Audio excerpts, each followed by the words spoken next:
foi lançado em 2017, a Honda tinha uma preocupação grande com ele, porque o Civic hoje, quando se fala em Civic, o primeiro nome que vem na cabeça é Honda.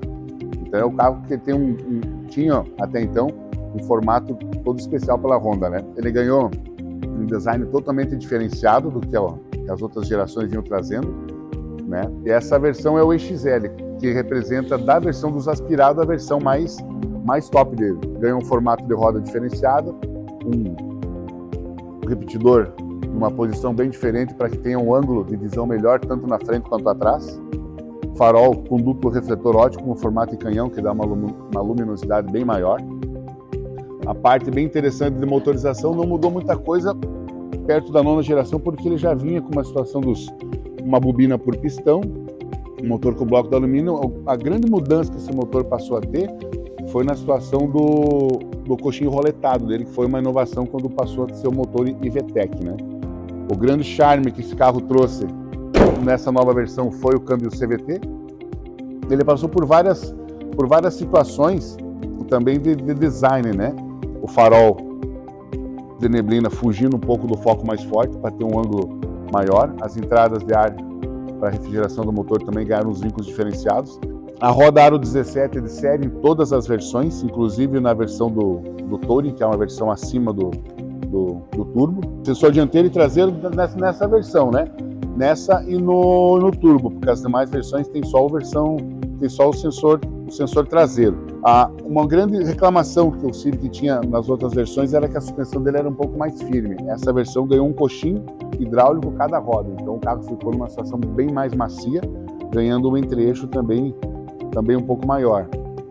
Na questão de segurança, diminuiu a coluna principal, mas por que diminuiu? Ele ficou mais leve, mas ganhou uma barra de aço, uma resistência maior, mas numa proporção menor, dando mais leveza e mais estrutura de força no carro, né? Aqui na parte interna, ele vem com os comandos do bloqueio da porta também para o carona. Banco em couro é de série na versão EX, EXL no Touring. Na versão Sport o couro não vinha. Todos eles com 6 airbags, todos eles com controle de tração. O espaço que vai ter do cockpit para o carona, pro motorista, é o mesmo espaço. Então os dois passageiros vão ter a mesma função. A possibilidade de você desligar os airbags, deixar só o do motorista funcionando, também está do lado direito aqui do carro.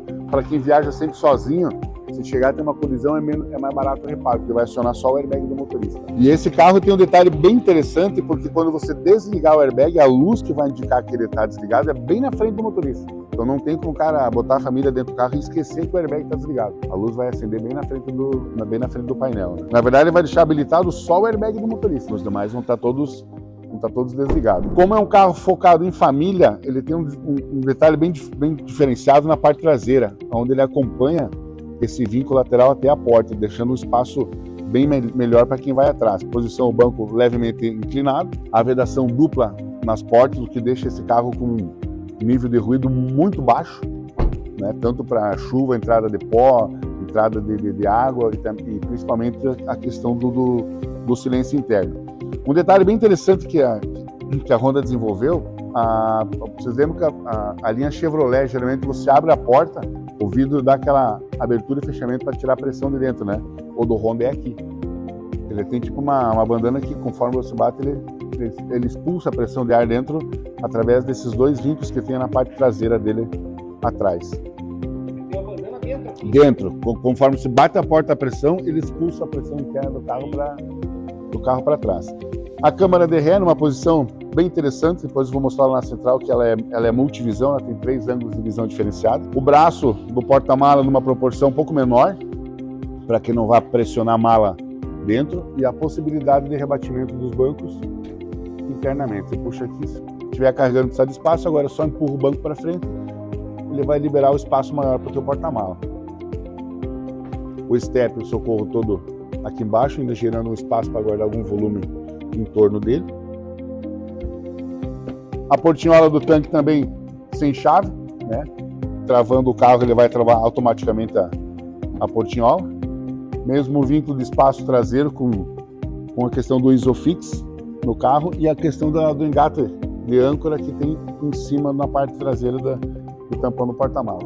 E aqui na parte frontal, onde vai ter o o habitáculo do motorista, as funções que o EXL tem, que o turbo também tem, o rebatimento dos espelhos manualmente, né? Existe um dispositivo que você pode instalar como acessório, que na hora que se trava o carro, ele aciona automaticamente o rebatimento dos vidros, mas isso é um acessório, né? Os 4 vidros elétricos com a função One Touch, todos eles com anti-esmagamento, o espelho retrovisor elétrico também com as funções de ajuste e o diferencial maior desse carro aqui dentro, né? Que ele vem de série em todas as versões automáticas da Honda. O painel dele é totalmente digital.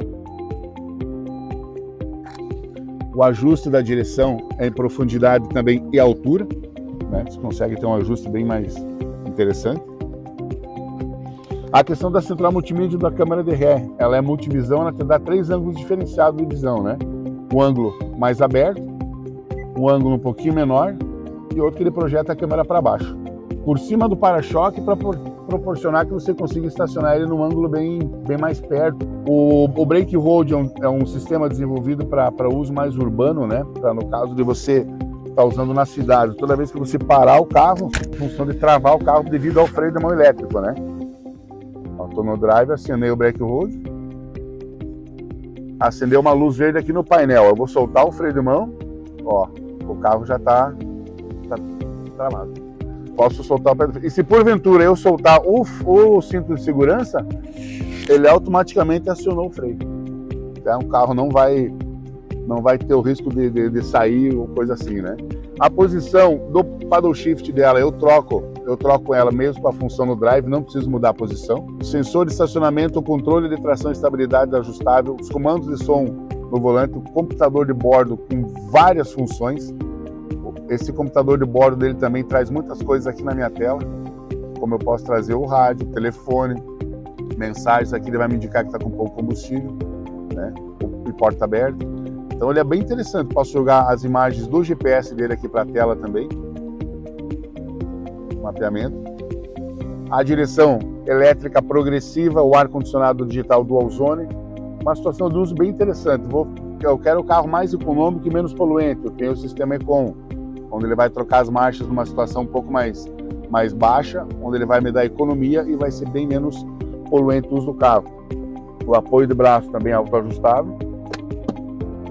E o câmbio automático, que a Honda não tinha, as primeiras versões que vieram ter foi na linha 2016 com HRV, Honda, toda a gama agora usa, é o câmbio CVT com 7 simulações de marcha. O carro tem garantia de 3 anos sem limite de quilometragem e as manutenções cada 10 mil quilômetros ou 1 ano. Hoje essa versão ela não existe mais, o que é produzido hoje é somente a versão turbo, que não é nem produzido mais no Brasil, ela vem direto do Canadá, onde é produzido também o Civic SI e o Accord. E nessa versão normal do Civic hoje existe só a versão Touring, que vai começar a vir para o Brasil agora na metade do segundo semestre, mas na versão híbrida, né? Então a versão que era produzida no Brasil do EX, concorrente com o Corolla. Na verdade ele manteve ela assim porque o Corolla sempre foi o calo da Honda, né?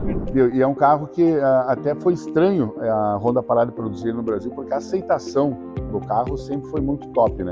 É um carro que foi sempre evoluindo, ele está na 10ª geração esse modelo, e cada versão dura 5 anos, então o Civic existe no mundo há mais de 50 anos. Os primeiros que vinham era o motor 2.0, ele começou a vir com o sistema do coxinho roletado, aí depois passou num 2.5, igual que laranja que o Rafael tinha, daí a penúltima versão veio 1.5 turbo, mas assim, nada a ver com o motor que vinha na CR-V e outros caíram no Civic, né? Agora esse 2.0 não é fortíssimo, né? A maioria dos coxins ele trabalhava na abertura de entrada de ar e saída, bate e volta, né? Ele gira. Então ele tem só uma molinha que ele pula, o professorzinho, ele tá toda hora abrindo e fechando, então ele tem menos desgaste de batida, né?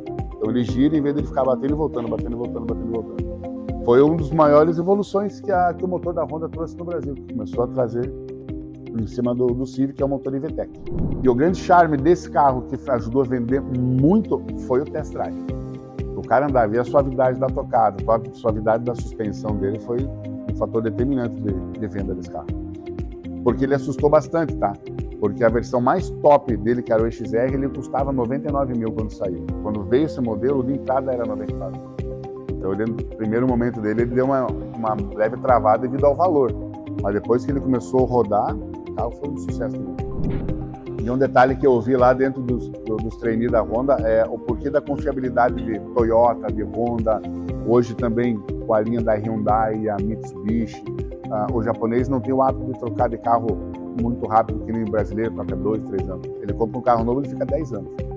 Aí depois nessa troca ele passa esse carro para um filho e ele compra um novo. Esse carro vai ficar mais uns 10 anos. Então, como ele fica muito tempo na mesma família, a ordem do japonês é que o carro seja durável. Porque ele fica muito tempo dentro da mesma família. Passa de pai para filho.